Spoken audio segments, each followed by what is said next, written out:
y hasta mi vida por defender el derecho que usted tiene a creer en eso. El espírita, por lo tanto, laico, humanista, progresista y muy respetuoso de las ideas de los demás. Firme en sus principios, respetuoso con las ideas diferentes de los demás. Eso es lo que Habermas y Levinas nos hablan hoy de alteridad, de ponernos en el lugar del otro para respetarlo, porque solo respetándolo lograremos respeto para nosotros. Mis queridos amigos, una última cosa les digo, y sucumbo a la tentación de alargarme unos minutos más. Una última cosa. Nos han dicho nuestros compañeros espíritas de la otra acera en la misma avenida, nos han dicho que en la cepa queremos votar a Jesús del espiritismo.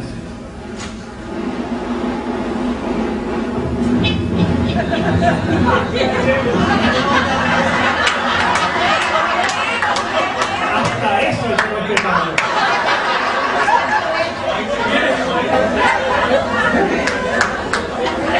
No voy a anunciar que Cristo viene con esa fantasía.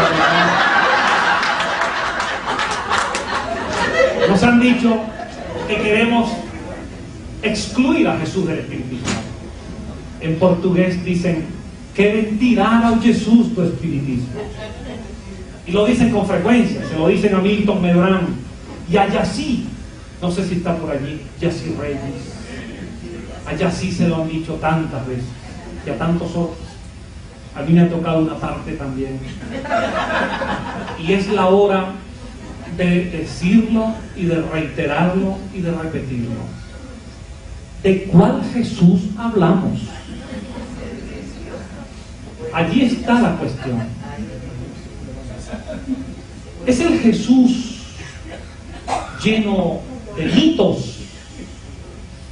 ¿Jesús colocado simplemente como un taumaturgo, hacedor de milagros y de eventos sobrenaturales? Ese no es nuestro Jesús. No lo queremos excluir, es que no está con nosotros ese Jesús. Esa no es nuestra idea de Jesús. El Jesús fluídico, que nunca tuvo cuerpo físico porque fue un agénere, ese no ha sido el concepto nuestro de Jesús. El Jesús que justifica en las jerarquías eclesiásticas las mayores barbaridades. Jesús utilizado para bendecir ejércitos que van a las guerras. Jesús para bendecir en las plazas de toros para asesinar animales. Jesús para ser empleado en la justificación de eventos que escapan a su grandiosidad, no es nuestro concepto de Jesús. Aprendimos con Allan Kardec la idea de Jesús hombre y no Dios. Jesús humano y no mito.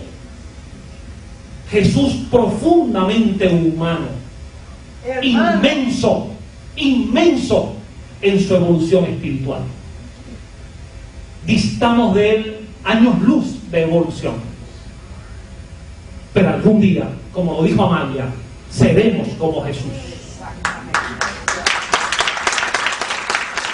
Aunque Jesús ya esté lejos, porque nos lleva una distancia de la vida.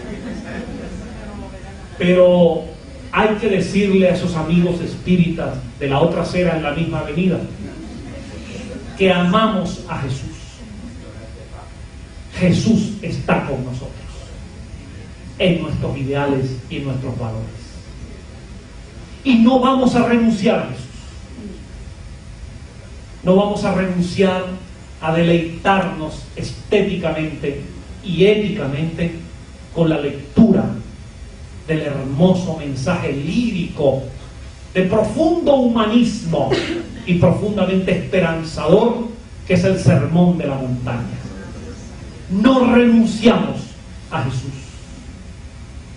Y sentimos que aquel maestro que dijo, solo la verdad os hará libres, y no solo los dogmas, ni solo la fe, sino solo la verdad os hará libres, se identifica con nuestros afanes de búsqueda y de progreso. El maestro del amor y de la verdad por antonomasia, que es Jesús, está y estará siempre con nosotros. Jesús sin mitos, sin ceremoniales, sin liturgias, sin jerarquías eclesiásticas. Jesús humano, Jesús para cada quien. Y en la comunión de cada uno de nosotros con Jesús y a través de su mensaje con Dios, una comunión íntima, personal, reservada, que no necesita ceremonias externas y que de paso se expresa básicamente en el comportamiento cotidiano. Una vez en un centro espírita, para no poner ejemplos solo de los demás, en un centro espírita había un dirigente, un orador, un buen expositor. Todos los domingos se reunía al centro espírita e iba un buen público y continuamente hacía alusión a Jesús y su modelo moral y sus enseñanzas de bien, de amor, de verdad, de transformación y de redención. Y entre aquel público había una persona que no perdía un domingo, que estaba allí todos los domingos escuchando al excelso expositor. Pasaron los años,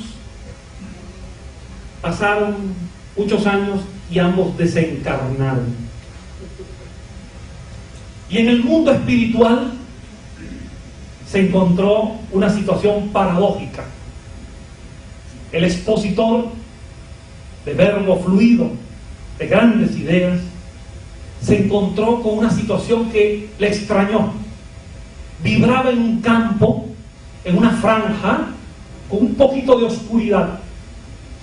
Él estaba convencido de que en la dimensión espiritual su aura se iba a expandir, que iba a brillar con destellos áureos y argentíferos.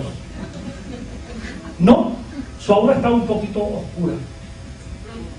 Y de repente observa a la distancia en su cuerpo periespiritual al espíritu de aquel señor que no perdía un domingo, que nunca habló en el centro espírita, que nunca se destacó y tenía un aura que se proyectaba con una luminosidad extraordinaria.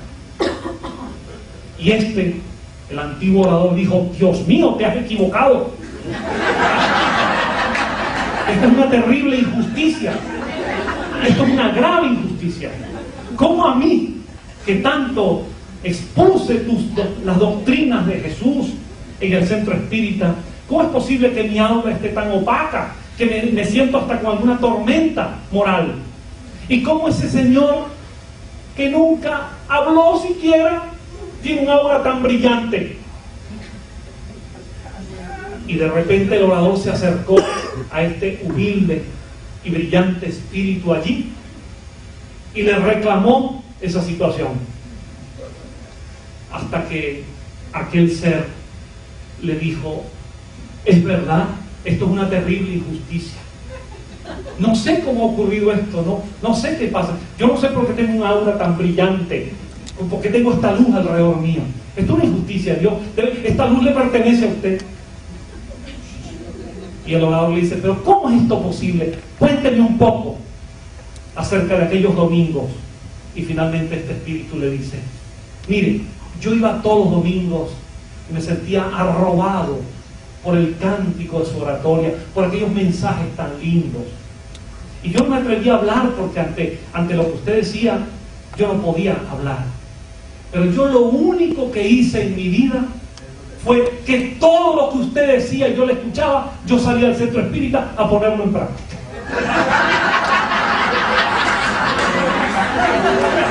Era lo único que hice. Lo único que yo hice. Mis amigos, mis amigos, consonancia. Es parte del humanismo espírita y es parte de esa visión ética de Jesús, como la de todos los grandes maestros de la espiritualidad, de antes de Jesús y de después de Jesús, porque todas las fuentes son extraordinarias. Ética en el hacer, en congruencia con la ética en el decir. Que nuestros pensamientos encuentren en las palabras auténticas embajadoras, que expresen la realidad y no diplomáticamente las tergiversen.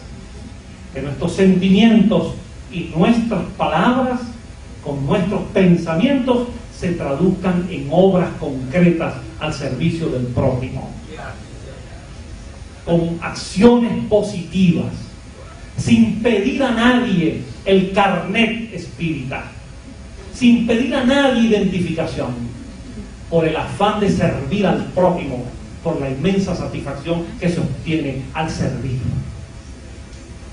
Eso lo dijo muy bien Rabindranath Tagore, que anoche cité en el Colegio Universitario Católico. Tagore, a quien yo recomiendo leer permanentemente en las instituciones espíritas. Tagore fue el que escribió el himno nacional de la India. Tagore fue el poeta de la gente sencilla de Bengala. Recibió el premio Nobel de la literatura. Y una vez le preguntaron a Tagore qué era la espiritualidad para él. Y fue a la orilla del río y escribió un poema. Y en la primera estrofa del poema, en versos libres, dice Tagore: yo creía que la vida era solamente alegría, y entonces descubrí que en servir está la verdadera alegría. El servicio es la verdadera alegría. Servir a los demás con la palabra orientadora, con la ayuda oportuna, con la palabra de amor, con el afecto, con la dignidad, con todo lo que enaltezca al que nos necesita en un momento dado y en un momento oportuno. Leamos a Tagore, que por cierto, y no quisiera dejarlo pasar, estando aquí en Puerto Rico, fue traducido al español, a la lengua española, por otro premio Nobel, quien junto con su esposa tomó la obra de Tagore y la trajo, la vertió al idioma español. Él fue un gran escritor, nacido en Huelva, en España, recibió el premio Nobel de literatura. Se llamó Juan Ramón Jiménez. Y de niños leímos tantas veces Platero y yo. Él y su esposa Zenobia Camprubí tradujeron al español la obra de Tagore. Y en sus últimos años, afectado por algunas dificultades psicológicas, el gran Juan Ramón y su esposa recibió, viviendo aquí en Puerto Rico, porque fue un exiliado de la República Española, que huyó de la dictadura, acá la Universidad de Río Piedras le entregó una casa en el recinto universitario para que pasara sus últimos años. Así que Puerto Rico tiene la honra de haber acogido a Juan Ramón Jiménez y su esposa Zenobia, nacida aquí en Puerto Rico. De modo que de la teoría a la práctica, la visión de Cepa, pues, laica, humanista, progresista, no puede carecer de ternura. La ciencia no puede ser dura, fría. La ciencia debe tener conciencia.